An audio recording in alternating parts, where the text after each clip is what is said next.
Hello. അപ്പോൾ ദേ ഇന്ന് രാവിലെ ഞങ്ങളൊന്ന് പുറത്തോട്ടൊക്കെ പോയി. അപ്പോൾ ലിഫ്റ്റിൽ ചെറുതായിട്ടൊന്ന് പെട്ടു. ഭാഗ്യത്തിന് കുറച്ച് സമയത്തിനുള്ളിൽ തുറന്നു വന്നു. അപ്പോൾ തന്നെ ഞങ്ങൾ അവിടെ നിന്ന് ഇറങ്ങി. പിന്നെ കുറച്ച് ഷോപ്പിങ്ങിന് പോയതാണ്. ഉദ്ദേശിച്ച സാധനം നമുക്ക് കിട്ടിയില്ല. തിരിച്ചു വന്നു. കഞ്ഞി ഇട്ടിട്ട് ഞാൻ മറന്ന് അതേ വഴി പോയി. കഞ്ഞിയൊക്കെ മുരി കരിഞ്ഞ് എൻ്റെ പൊന്നോ. ഈ ശബ്ദം ഒന്ന് കേട്ടു നോക്കിയേ. രണ്ടുപേരും കൂടി ചെയ്ത പരിപാടിയാട്ടോ.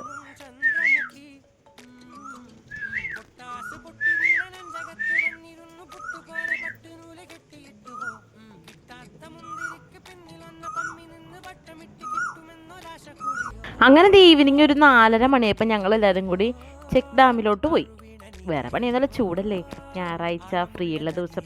ഓബിയസ്ലി പോലും എനിക്ക് നീന്താൻ അറിയില്ല, ബട്ട് ഞാൻ പഠിക്കും ഉടനെ, ശ്രദ്ധിച്ചോളൂ. അപ്പോൾ ആൾ പറയണേരുത് ഞങ്ങൾ ഹലോ ഗൈസ് ഞങ്ങൾ ചെക്ക് ഡാമിലേക്ക് പോകും. അങ്ങനെ അവിടുത്തെ പരിപാടിയും കൂടെയൊക്കെ കഴിഞ്ഞ് നല്ല എൻജോയ്മെൻ്റ് ആയിരുന്നു. 6:30 സമയം പോയതേ അറിഞ്ഞില്ല. എല്ലാവരും ഒന്ന് നോക്കുന്നു. അങ്ങനെ കുറച്ച് പുറത്തിറങ്ങിയപ്പോൾ ക്ലിപ്സ് മാത്രമേ ഉള്ളൂ. അപ്പോൾ ഇന്നത്തെ വിശേഷത്തിലുള്ള അപ്പോൾ ഓക്കെ ബൈ.